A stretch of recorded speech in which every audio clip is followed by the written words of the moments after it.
Good morning students. देखिए last class में हम लोगों ने जो रंध्र की उपस्थिति के आधार पर पत्ती के प्रकार थे, 3 प्रकार पढ़े थे। अधोरंध्री, उभयरंध्री और अधिरंध्री पत्ती। ये तीनों ही टाइप हम कंप्लीट प्रीवियस क्लास में कर चुके थे। जो किसके टाइप हैं? रंध्र की उपस्थिति के आधार पर पत्ती के प्रकार थे। 3 प्रकार होते थे। कौन कौन से प्रकार थे? एक तो फर्स्ट अधोरंध्री, सेकंड उभयरंध्री, थर्ड अधिरंध्री। तीनों टाइप हमने कंप्लीट कर लिए थे। आज हम पढ़ेंगे रंध्र की संरचना।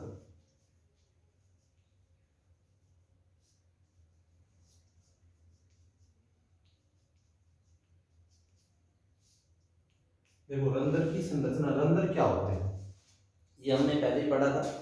पत्ती के ऊपर जो सूक्ष्म छिद्र होते हैं वो क्या कहलाएंगे? रंध्र कहलाते हैं। पत्ती के ऊपर उपस्थित सूक्ष्म छिद्र रंध्र कहलाते हैं। अब इन रंध्रों का निर्माण कैसे होता है? ये जो रंध्र होते हैं ना, द्वार कोशिकाओं की जो द्वार सेल्स होती हैं उनके द्वारा इनका निर्माण होता है। इसमें क्या होता है? 2 द्वार कोशिकाएं एक दूसरे के सामने इस प्रकार से व्यवस्थित होते हैं कि इनके मध्य में एक छिद्र बन जाता है और वह छिद्र ही क्या कहलाएगा? रंध्रीय छिद्र कहलाता है।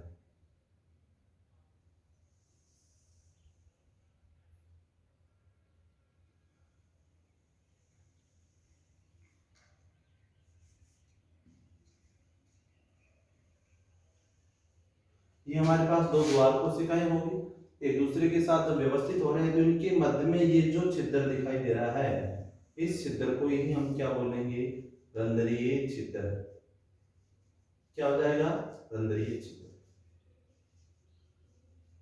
ठीक है। 2 द्वार कोशिकाओं के मध्य में बनने वाला छिद्र ही क्या कहलाता है? रंध्रीय छिद्र कहलाता है। अब यदि हम देखें ये जो रंध्र है, इस रंध्र के तरफ की जो भित्ति होती है वो कैसी हो जाएगी? मोटी। रंध्र के तरफ की भित्ति मोटी होती है और जो बाहर की तरफ भित्ति होंगी ये अंदर वाले की तुलना में क्या हो जाएंगी? पतली होती है। ठीक है। इस प्रकार से रंध्र की संरचना होती है। अब यदि रंध्र की संरचना के आधार पर हम देखें भाई रंध्र गति की क्रियाविधि किस प्रकार से होती है, तो रंध्र गति की क्रियाविधि को समझने के लिए निम्न परिकल्पनाएं दी गई थी। रंध्र फिर से समझ ले। 2 वर्गाकार कोशिकाओं के मिलने से, इस प्रकार व्यवस्थित होने से इनके मध्य में एक छिद्र बन जाता है और इस छिद्र को ही हम क्या कहते हैं? रंध्रीय छिद्र कहते हैं। और यह जो रंध्रीय छिद्र होता है इसके तरफ की जो दैट मीन्स छिद्र की ओर जो भित्ति होगी वो कैसी होगी? मोटी। और जो बाहर की ओर भित्ति होगी वो कैसी हो जाएगी? पतली होती है। जब कोशिका सलत अवस्था में होती है अर्थात 2 स्थिति होती है, एक तो स्फीति और एक सलत। यहाँ इसको हम फूली हुई भी बोल सकते हैं, इसको पिचकी हुई भी बोलते हैं। जब सेल्स स्फीति अवस्था में होती है तो स्टोमेटा या रंध्र खुल जाता है। जब सलत अवस्था में या पिचकी हुई अवस्था में होती है तो स्टोमेटा या रंध्र क्या हो जाता है? बंद हो जाता है। ये चीज याद रखना। स्थिति अवस्था में स्टोमेटा या रंध्र खुल जाते हैं कोशिका की, और सलत अवस्था में कोशिका की में जो रंध्र होते हैं वापस से बंद हो जाते हैं। अब रंध्र गति की क्रियाविधि को समझने के लिए और रंध्रों की संख्या देखें, प्रति घन सेंटीमीटर के अंदर 100 से 60,000 तक होती है लगभग। ठीक है। एक लीफ की बात कर रहे हैं हम लोग, और लीफ के अंदर पत्तियों में रंध्र की प्रति वर्ग सेंटीमीटर संख्या देखेंगे तो 100 से और 60,000 तक होती है। अब हम रंध्र गति की क्रियाविधि को समझेंगे, और रंध्र गति की क्रियाविधि को समझने के लिए 3 सिद्धांत दिए गए या 3 परिकल्पनाएं दी गई। रंध्र गति की क्रियाविधि।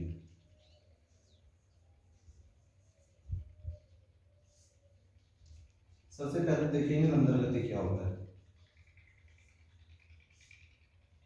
रंध्र गति क्या हो जाएगी?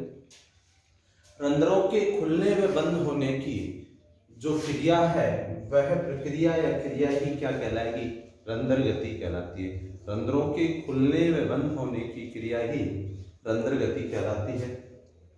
इस रंध्र गति को समझने के लिए 3 हाइपोथेसिस या परिकल्पनाएं प्रतिपादित की गई और तीनों परिकल्पनाएं अलग अलग वैज्ञानिकों के द्वारा दी गई थी। कौन कौन सी परिकल्पनाएं देखते हैं।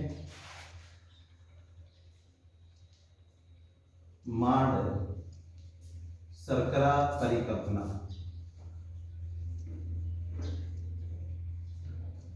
मांड शर्करा परिकल्पना। दूसरी है हमारे पास स्टीवार्ड की परिकल्पना,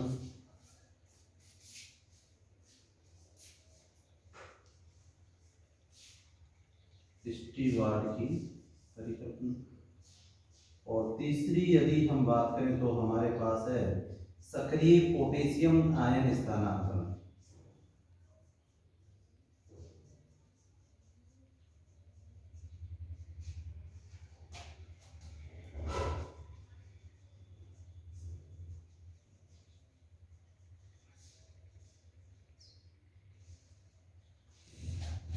ये 3 परिकल्पनाएं दी गई थी रंध्र गति को समझने के लिए। अब यदि हम बात करें मांड शर्करा परिकल्पना जेडी सायरे के द्वारा दी गई थी, बट इससे पहले लॉयड ने लीफ के अंदर या पत्ती के अंदर मांड की उपस्थिति बताई थी। तो मांड शर्करा परिकल्पना का प्रतिपादन किसने किया? जेडी सायरे ने। स्टीवर्ड की परिकल्पना ये स्टीवर्ड वैज्ञानिक ने दी थी, जिसने जेडी सायरे परिकल्पना को ही आगे बढ़ाते हुए इस परिकल्पना का प्रतिपादित किया था। थर्ड है ये जापानी वैज्ञानिक इमामोरो तथा फ्यूजिनो के द्वारा दी गई थी। अब एक एक देखते हैं इनमें क्या परिकल्पनाएं हैं। देखो मांड शर्करा परिकल्पना से तात्पर्य दिया गया है, अब भाई जो यह परिकल्पना है किसके द्वारा दी गई?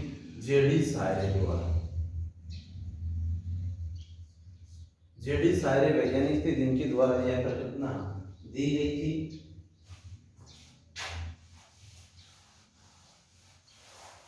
अब इस परिकल्पना के अनुसार क्या होता है, देखिए जो दिन का समय होता है, दिन का समय जब होता है तो उस समय सूर्य का प्रकाश क्या होता है? उपस्थित। यह प्रकाश होता है दिन के समय में, तो प्रकाश की उपस्थिति में पादपों में प्रकाश संश्लेषण प्रक्रिया संपन्न होती है, जिससे जो रक्षक या द्वार कोशिकाएं होती हैं इसके अंदर CO2 का हम क्या करते हैं? यहाँ उपयोग हो जाता है। दिन के समय पादपों में क्या होता है? CO2 का उपयोग होता है, जिससे जो CO2 का pH है वह बढ़ जाता है। क्या होता है? बढ़ जाता है। अब CO2 का जैसे ही pH बढ़ेगा तो यहाँ पर pH बढ़ने के दौरान जैसे ही pH बढ़ेगा तो फास्फोरिलीकरण एंजाइम पादपों में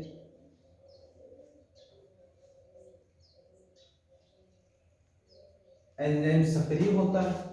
फास्फोरिलीकरण एंजाइम होगा, pH बढ़ने से स्रावित होगा, और यह फास्फोरिलीकरण एंजाइम बढ़ी हुई pH के ऊपर अर्थात pH मान अधिक होने पर 7 से मान लीजिए अधिक होने पर, तो बढ़ी हुई pH मान के ऊपर ये फास्फोरिलीकरण जो एंजाइम होता है ये मांड या स्टार्च जो प्लांट में पहले से उपस्थित होती है, पादप के अंदर आपने पढ़ा हो पादप कोशिका में क्या होती है? वो जंतु कोशिका में भोजन के रूप में संचित होता है, तो मांड हो गया। अब ये जो मांड है फास्फोरिलीकरण एंजाइम की उपस्थिति में pH बढ़ने पर मांड किस में कन्वर्ट हो जाता है? ग्लूकोज 1 फास्फेट, ग्लूकोज 1 फास्फेट में परिवर्तित हो जाता है। क्या? मांड। फास्फोरिलीकरण एंजाइम की उपस्थिति में मांड पादपों में ग्लूकोज 1 फास्फेट में परिवर्तित हो जाता है, जिससे जो रक्षक या द्वार कोशिकाएं हैं, सेल कोशिकाएं हैं, इनका जो डीपीडी है, डीपीडी का मान क्या होता है? बढ़ जाता है। और जैसे ही डीपीडी का मान बढ़ेगा तो कोशिका किस अवस्था में हो जाएगी? अभी बताई थी मैंने, अर्थात डीपीडी का मान बढ़ेगा तो कोशिका फूल जाती है। फूलने से तात्पर्य स्फीति अवस्था में आ जाती है। और अभी मैंने बताया था स्फीति अवस्था में रंध्र जो है खुलेंगे बंद होंगे?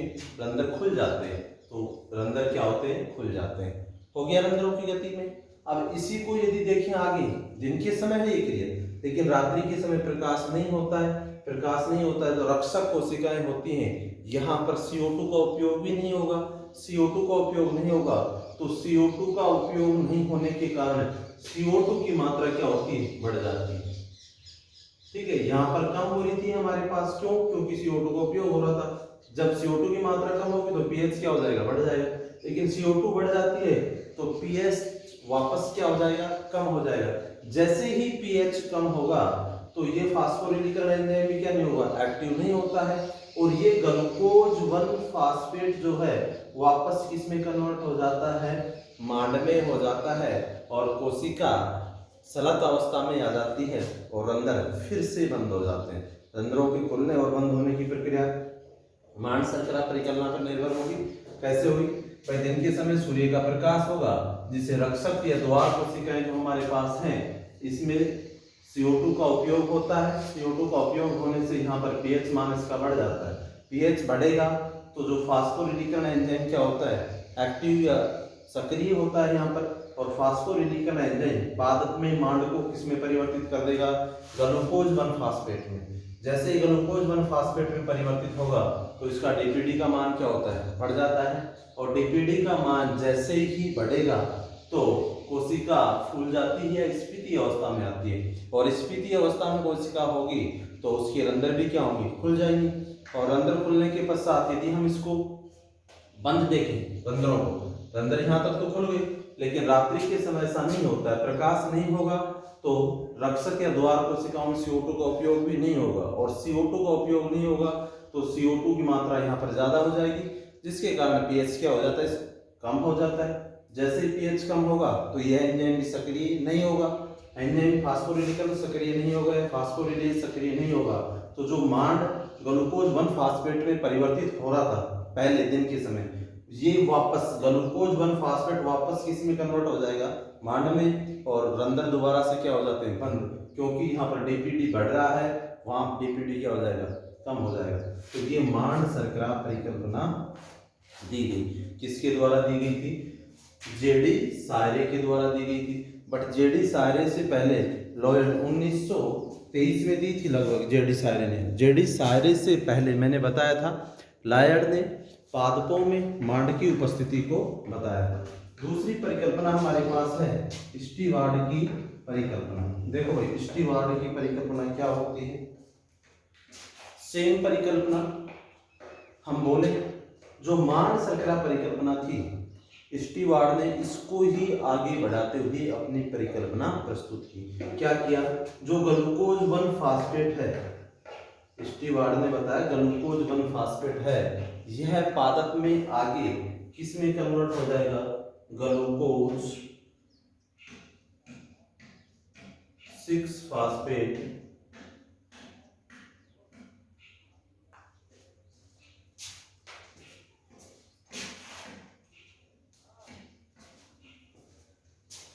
ग्लूकोज 6 फास्फेट व ग्लूकोज में क्रम्स।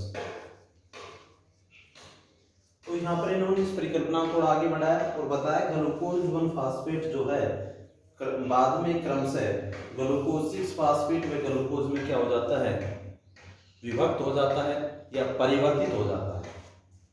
ग्लूकोज 1 फास्फेट किस में कन्वर्ट हो गया, ग्लूकोज 6 फास्फेट में, और ग्लूकोज में। अब ग्लूकोज 6 फास्फेट व ग्लूकोज 1 फास्फेट की तुलना में जल में अधिक घुलनशील है। ये ज्यादा घुलनशील है, ये कम घुलनशील है। जब ज्यादा घुलनशील है तो उन्होंने बताया अधिक घुलनशील होने के कारण यहाँ पर कोशिका रस की सांद्रता क्या होती है, बढ़ जाती है, और कोशिका रस की सांद्रता बढ़ेगी तो कोशिका किस अवस्था में आ जाएगी भाई, स्फीति अवस्था में। और ये हमें पता है जब कोशिका स्फीति हो जाएगी तो रंध्र क्या होते हैं, खुल जाते हैं, जिसके कारण रंध्र आसानी से खुल जाते हैं। अब यहाँ पर दो परिकल्पनाएं प्रस्तुत की गई हैं, आपके सामने बताए गए हैं इनमें से। अब तीसरी जो परिकल्पना है, दूसरी परिकल्पना फिर समझ लें। दूसरी परिकल्पना में क्या बताया स्टीवार्ड ने, जेडी सायरे की परिकल्पना को आगे बढ़ाते हुए स्टीवार्ड ने अपनी परिकल्पना को प्रस्तुत किया और इन्होंने बताया कि पादपों में जो ग्लूकोज 1 फास्फेट है यह आगे चलकर ग्लूकोज 6 फास्फेट व ग्लूकोज में परिवर्तित हो जाता है, और ग्लूकोज 6 फास्फेट व ग्लूकोज ग्लूकोज 1 फास्फेट की तुलना में जल में अधिक घुलनशील होता है। क्या होता है? जल में अधिक घुलनशील होता है, जिससे कोशिका रस की जो सांद्रता है वो बढ़ जाती है। और जब कोशिका रस की सांद्रता बढ़ेगी तो कोशिका कौन सी अवस्था में आ जाएगी? स्फीति अवस्था में आ जाती है। स्फीति अवस्था में जैसे ही कोशिका आएगी तो कोशिका क्या जो लेवल है वो क्या होगा? एक तरीके से फूली हुई कोशिका होगी, जिसके कारण रंध्र आसानी से क्या हो जाते हैं? खुल जाते हैं। दो परिकल्पनाएं पूरी होगी। तीसरी परिकल्पना है सक्रिय पोटेशियम आयन स्थानांतरण सिद्धांत।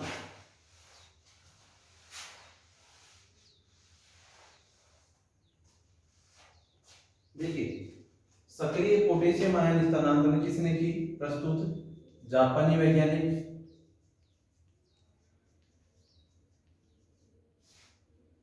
इमामुरा व फ्यूजिनो। इमामुरा व फ्यूजिनो के द्वारा दी गई थी और लगभग कब दी गई थी? इसकी जो सन है 1959 में। बट इस परिकल्पना को जो विस्तृत रूप प्रदान किया था वो किसने किया था? लेविट ने। लेविट ने 1974 में इसे विस्तृत रूप प्रदान किया।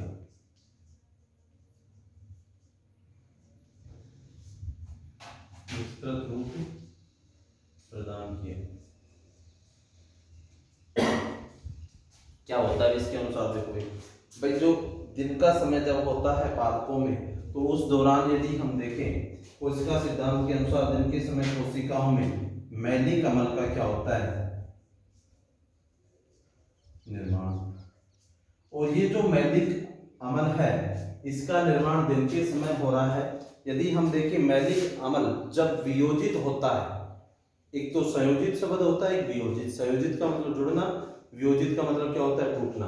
मैलिक एसिड क्या होगा? वियोजित। वियोजित होगा तो किसका निर्माण करेगा? मैलेट प्लस हाइड्रोजन आयन का निर्माण करता है, या मैलेट व हाइड्रोजन में ये टूट जाता है। कौन? Malic acid. अब यदि हम आगे देखें, जो मैलिक एसिड है किसमें कन्वर्ट हुआ था? मैलेट प्लस हाइड्रोजन में। अब ये जो सेल है, मान लीजिए यहां पर हाइड्रोजन आयन है प्लांट में, यहां पर पोटेशियम आयन। पोटेशियम एक पढ़ना है। अब जो पोटेशियम आयन है वह हाइड्रोजन आयन की जो सेल्स होती हैं इनके समीपवर्ती कोशिकाओं में पोटेशियम आयन क्या होता है? उपस्थित होता है। और यह पोटेशियम आयन इस H आयन को क्या कर देता है? प्रतिस्थापित, जिससे H आयन या हाइड्रोजन जो आयन है इस कोशिका से क्या होता है? बाहर निकल जाता है। और इस कोशिका में कौन सा आयन स्थान ले लेता है? Potassium ion. हाइड्रोजन का विस्थापन हो गया तो हाइड्रोजन की जगह कौन सा आ गया? Potassium ion. तो क्या बन जाएगा? मैलेट पोटेशियम, या हम बोले पोटेशियम मैलेट का क्या हो जाता है? निर्माण। कैसे हुआ? क्योंकि जो हाइड्रोजन आयन है उसका क्या कर दिया गया? पोटेशियम आयन के द्वारा विस्थापित। तो पोटेशियम आयन किसकी जगह ले ली? हाइड्रोजन आयन की। तो किसका निर्माण होगा? Potassium malate. ठीक है। अब ये जो पोटेशियम मैलेट बना है, इस पोटेशियम मैलेट के द्वारा जो सेल्स होती है या कोशिका जो हमारे पास होती है, द्वार कोशिकाएं हम बोले, इनके अंदर परासरण दाब एक तरीके से बढ़ जाता है। क्या बढ़ जाता है? परासरण दाब यहाँ पर बढ़ जाता है इसकी सक्रियता से। और जैसे ही परासरण दाब बढ़ेगा तो कोशिका में जल के जो अणु हैं क्या करेंगे? जल प्रवेश करेगा। और जब जल प्रवेश करेगा तो कोशिका किस अवस्था में आ जाएगी? स्फीति अवस्था में। स्फीति अवस्था में आएगी, इसका मतलब क्या होगा? कोशिका फूल जाएगी, और फूलेगी तो रंध्र क्या हो जाएंगे? ओपन, अर्थात रंध्र खुल जाते हैं। लेकिन रात्रि के समय, जैसे फर्स्ट में पढ़ा था मैं, रात्रि के समय होगा, सूर्य का प्रकाश नहीं होगा, तो वापस पोटेशियम आयन की जगह क्या हो जाएगा? हाइड्रोजन आयन आ जाता है। हाइड्रोजन आयन आएगा तो जो मैलेट एसिड व हाइड्रोजन है, यहाँ पर पोटेशियम आयन सक्रिय नहीं है। पोटेशियम आयन सक्रिय नहीं है तो कोशिका से परासरण दाब जो बढ़ा था वो वापस से क्या हो जाएगा? कम हो जाएगा।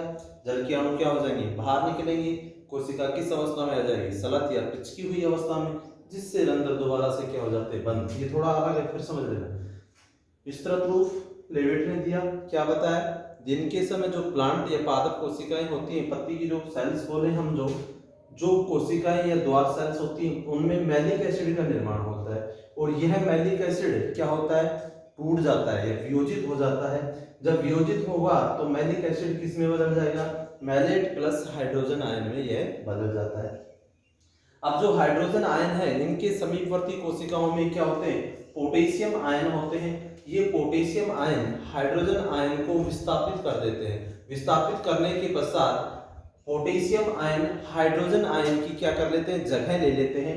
तो जो पोटेशियम जहां पर था वो किसके स्थान पर आ गया, हाइड्रोजन के स्थान पर। तो मैलेट के साथ क्या जुड़ गया, पोटेशियम, तो बन गया क्या, पोटेशियम मैलेट। और पोटेशियम मैलेट जैसे ही बढ़ेगा द्वार कोशिकाओं में, तो इस दौरान सेल का प्रासरण दाब जो होता है वो बढ़ जाता है। प्रासरण दाब बढ़ेगा तो जल के अणु कोशिका में क्या करेंगे, प्रवेश, और कोशिका किस अवस्था में आ जाएगी, स्फीति अर्थात फूली हुई अवस्था में। और जैसे ही फूली अवस्था में कोशिका आएगी तो रंध्र क्या हो जाते हैं, खुल जाते हैं। लेकिन रात्रि के समय जस्ट ये क्रिया अपोजिट या उल्टी होती है, अर्थात जो पोटेशियम सक्रिय आयन है वह क्रिया नहीं करता है, और प्रासरण दाब जो होता है वापस से कम हो जाएगा। जल के अणु कोशिका से क्या निकलेंगे, बाहर निकलेंगे, और कोशिका किस अवस्था में हो जाएगी, पिचकी हुई अवस्था में, जिससे स्टोमेटा या रंध्र दोबारा से क्या हो जाते हैं, बंद। इन तीनों हाइपोथेसिस या परिकल्पनाओं से यह स्पष्ट हो रहा है कि रंध्रों के खुलने और बंद होने की क्रियाविधि को आसानी से समझा जा सकता है।